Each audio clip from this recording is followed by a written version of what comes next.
tried so hard and got so far.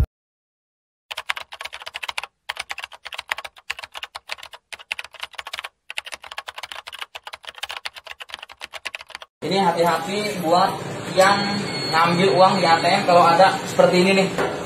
Barusan saya ngambil, duitnya nggak keluar, ternyata ada penipuan nih.